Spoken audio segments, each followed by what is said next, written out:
Hey everyone, कैसे हो आप सभी। आई प्रे कि आप सभी खुश होंगे। आज हम बात करेंगे कि हमारी लाइफ में जो भी होता है, जो भी, चाहे वो कितना ही अच्छा हो चाहे कितना ही गलत हो, वो सभी हमारे अच्छे के लिए ही होता है। इसी टॉपिक को हम आज डिस्कस करेंगे। तो देखिए, कई बार हमारी लाइफ में इतना गलत हो जाता है कि हमें लगता है कि भगवान ने हमें सज़ा दी है किसी बात की। लेकिन सच में देखें तो वो सज़ा नहीं होती। जो भी हमारी लाइफ में होता है वो हमारे अच्छे के लिए ही होता है। जब हमारी लाइफ में कुछ भी पॉजिटिव हो जाए, कुछ भी अच्छा हो जाए, तब तो हम मान लेते हैं कि भगवान ने हमारे साथ अच्छा किया, ये हमारी भलाई के लिए है। लेकिन जैसे ही कुछ गलत होता है, हम दुखी हो जाते हैं या कुछ भी परेशान करने वाला नेगेटिव इवेंट हमारी लाइफ में आता है, तो उसको हम एक सज़ा के तौर पे देखने लगते हैं। लेकिन रियल में ऐसा नहीं होता है। देखिए, इंसान के रूप में जब हम पैदा होते हैं तो किसी न किसी पर्पज़ के साथ ही हम धरती पे आए हैं, ये मान के चलिए।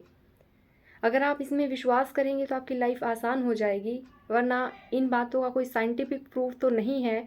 लेकिन कुछ चीज़ें जो हमारी ज़िंदगी को आसान बना दें, तो भले ही वो झूठी ही क्यों न हो, लेकिन वो हमें मान लेनी चाहिए। उससे ज़िंदगी जीने में आसानी हो जाती है। तो अगर इस थियोरी पे हम बात करें कि जब भी हम इंसान के रूप में इस धरती पर आते हैं तो कोई ना कोई पर्पज़ हम साथ लेके आते हैं। वैसे ही बेवजह हमारा जन्म नहीं होता। तो जब हम पैदा होने वाले होते हैं उससे पहले ही सारी चीज़ें डिसाइड कर दी जाती हैं कि हमें कौन कौन से लेसन्स धरती पे आके सीखने हैं।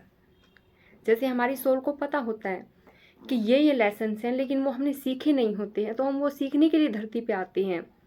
जैसे कि अगर किसी एग्ज़ाम की हम प्रिपरेशन कर रहे हैं तो हमें सिलेबस उस चीज़ का पता होता है कि ये टॉपिक्स इस सिलेबस में हैं, इस एग्ज़ाम में आएंगे। हमें टॉपिक्स का पता है, लेकिन फिर भी हमें सीखने की ज़रूरत पड़ती है ना। तो वैसे ही हमारी सोल को जन्म लेने से पहले वो चीज़ें पता होती है कि ये चीज़ें हैं और ये चीज़ें मुझे सीखनी हैं। जैसे हमें सिलेबस का पता है, लेकिन वो फिर भी सीखना पड़ेगा 1-2 साल लगा के। वैसे ही जन्म से पहले हम ये डिसाइड कर लेते कि इस जन्म में हमारा ये पर्पज़ है कि इस चीज़ को हमें सीख के आना है। अगर किसी में पेशेंस नहीं है तो हमारी आत्मा पहले ही डिसाइड कर लेगी कि धरती पे जन्म लेने का मेरा मकसद ये है कि मेरा लाइफ लेसन ही ये है कि मैं पेशेंस सीख के आऊँ। अगर किसी को गुस्सा बहुत ज़्यादा आता है तो वो अपना गुस्सा कंट्रोल करने का पर्पज़ लेके पैदा होगी आत्मा। वैसे ही हर आत्मा का कोई ना कोई पर्पज़ होता है, कोई ना कोई लाइफ लेसन सीखने के लिए ही वो धरती पर आती है। तो जब भी हम जन्म ले लेते हैं उसके बाद हमारे सबकॉन्शियस माइंड में ये चीज़ हम भूल जाते हैं कि हम क्यों पैदा हुए थे, क्योंकि अगर याद ही रहेगा तो हम वो चीज़ कभी सीख ही नहीं पाएंगे। तो वो हम भूल जाते हैं और फिर धीरे धीरे इवेंट्स लाइफ में वैसे होने लगती है, क्योंकि वो पर्पज़ तो पूरा करवाना है यूनिवर्स को। तो जब वो इवेंट होगा, नेगेटिव इवेंट होगा, तो हम परेशान हो जाते हैं। लेकिन उस समय पर हमें ये याद रखना चाहिए कि जो भी लाइफ में बुरा हो रहा है वो हो तो मेरी सोल की स्पिरिचुअल प्रोग्रेस के लिए ही रहा है, कि बेवजह तो कुछ भी नहीं होता। तो इस ह्यूमन बॉडी में हमें लग रहा है कि वो हमारे साथ गलत हुआ है, सहन नहीं हो रहा है हमसे, लेकिन अगर सोल लेवल पर उस चीज़ को देखें तो वो हमारी आत्मा की भलाई के लिए ही हो रहा है। तो लाइफ में जो भी बुरा हो रहा है उसको मान के चलिए कि वो आपको कुछ सिखाने आया है। अगर आपको वो जो सिखाने आया है आप वो लेसन ले लेते हैं तो ये आपकी ही सोल की भलाई के लिए होगा। भले इंसान के तौर पे हमें उस चीज़ से दुख मिल रहा है, और यदि हम अपना लेसन इसमें कंप्लीट नहीं करेंगे इस लाइफ में, तो वही चीज़ हमें दोबारा जन्म लेके वही चीज़ें सहन करनी पड़ेंगी, क्योंकि लाइफ लेसन तो कंप्लीट करना पड़ेगा। जैसे कि यदि हम किसी क्लास में फ़ेल हो जाते हैं तो वह एग्ज़ाम तो दोबारा देना पड़ेगा ना।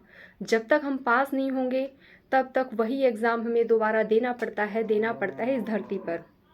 मैं अभी एजुकेशन के एग्जाम्पल से समझा रही हूँ आपको। तो वैसे ही सोल लेवल पे अगर हमने कोई लाइफ लेसन नहीं सीखा तो जब तक सीख नहीं लेते बार बार हम जन्म लेंगे और बार बार हमारी आत्मा को उसी साइकिल से गुजरना पड़ेगा। तो इसलिए अच्छा यही है ना कि ज़िंदगी जो हमें सिखाना चाह रही है हम एक बार में सीख लें। क्यों ही मौका दें कि वही चीज़ दोबारा हमारे साथ रिपीट हो। अब एक ही लेसन सीखने के लिए एक से ज़्यादा जन्म क्यों ख़राब करने। तो आई होप को आपको मेरी बात समझ में आई होगी। आज के लिए इतना ही, मिलते हैं नेक्स्ट वीडियो में। खुश रहिए, ध्यान रखिए अपना। God bless you, bye.